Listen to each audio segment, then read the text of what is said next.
இந்திய கிரிக்கெட் வாரியத்துக்கு நான் ஒரு அட்வைஸ் பண்றேன். கண்டிப்பா இந்திய கோச்சையும் கேப்டனையும் மாத்து தயவு செய்து. ஏன்னா மீண்டும் மீண்டும் இந்திய டீம்ல வந்து தப்பு பண்ணிட்டே இருக்காங்க. இந்திய டீம் ஜெயிக்கவே முடியாது. ஏன்னா இந்த டீம் பண்ற தப்பே அப்படி.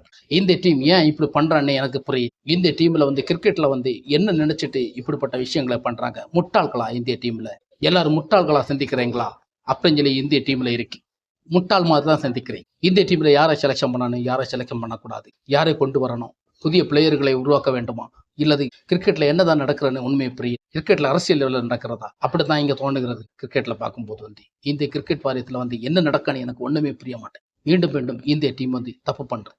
பல முன்னாள் வீரர்கள் வந்து அதை சுட்டி காட்டுவாங்க பாருங்க. இந்த மேட்ச் முடிஞ்ச பிறகு கண்டிப்பா இந்திய டீமை கழுவி ஊத்த போறான். நிச்சயமா நான் ஒரே ஒரு அட்வைஸ் பண்றேன்.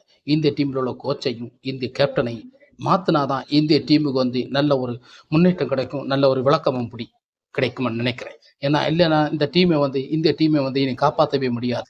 ஒன் டே மேட்சும் டெஸ்ட் மேட்சும் இந்திய டீமை நமக்கு கையில் கட்டி காப்பாற்றவே முடியாதுன்னு தான் நான் நினைக்கிறேன். அந்த அளவுக்கு இந்திய டீம் செலெக்ஷன் அப்படி இருக்கிறது. இந்திய டீம் இதை வந்து வின் பண்ணவே முடியாது.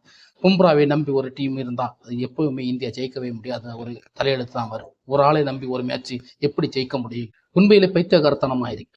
பைத்தியக்காரங்களா நீங்க? இந்திய டீம்ல இருக்கிறவங்க பைத்தியக்காரங்களா? இல்லது வீரர்கள் பைத்தியக்கார? கேப்டனுக்கு பைத்தியம் பிடிச்சிருக்கா? நீ என்ன டீம்ல என்ன செலெக்ஷன் பண்றீங்க? என்ன இருக்கீங்க?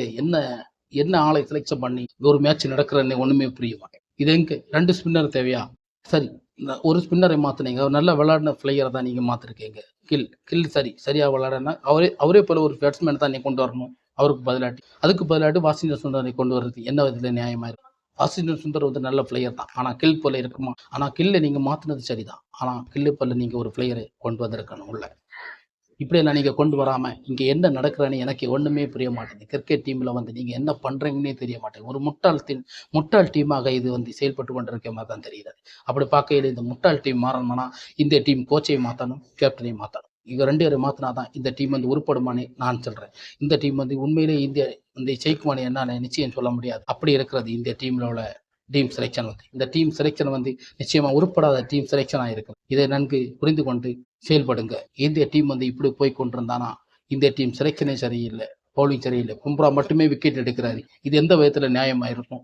3 பவுலர் இருந்தா 3 பவுலரும் ஒரு டெப்த் கொடுக்கணும். அப்பதான் இந்த டீம் இருக்கும். இதை நீங்க மீண்டும் கடைபிடிங்க. மீண்டும் இதை பற்றி நீங்க ஏதாவது சொல்லணும்னு தோணுச்சுன்னா நம்ம கமெண்ட் பாக்ஸ்ல சொல்லுங்க. மீண்டும் சந்திப்போம். இந்தியாவுக்கு சாவை கிடையாது. இந்தியாவின் வரலாறு